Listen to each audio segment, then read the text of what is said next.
今天来城东给个礼啊，就在下了立交桥往北来啊，这边有个汉庭宴，今天咱开业了。这边来到了，来，好拿上呗，拿上呗，可能是宣传你的。好嘞，来，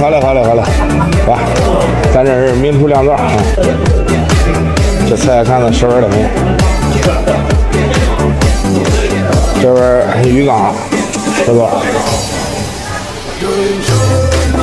个菜都非常新鲜。这今天午夜准备的凉菜啊，俺老师都正忙活着。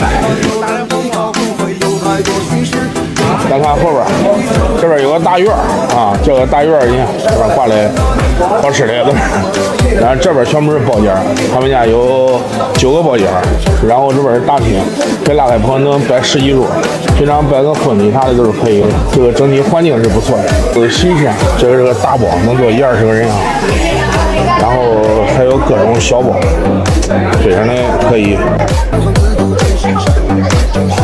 看咱的小包，马上中午咱就搁这个吃了，准备上菜，马上就上锅碟子，来，对，上锅碟儿，来，给，来上锅碟儿，好，搬了进去，哎，好。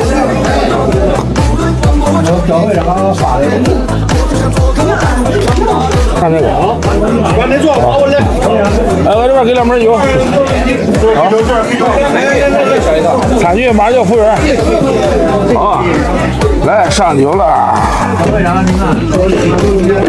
好。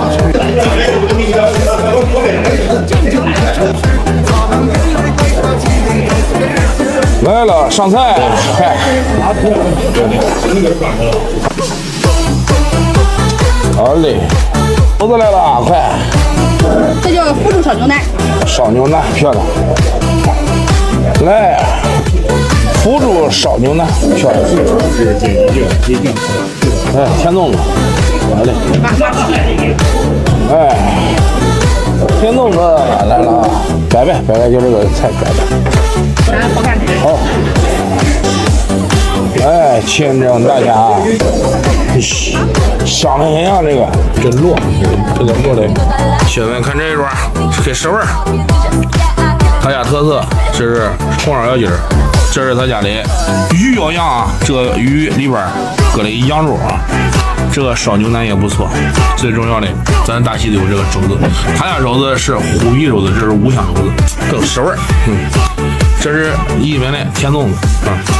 卤鸽子，哎，总之来贵阳吃席绝对10味的很。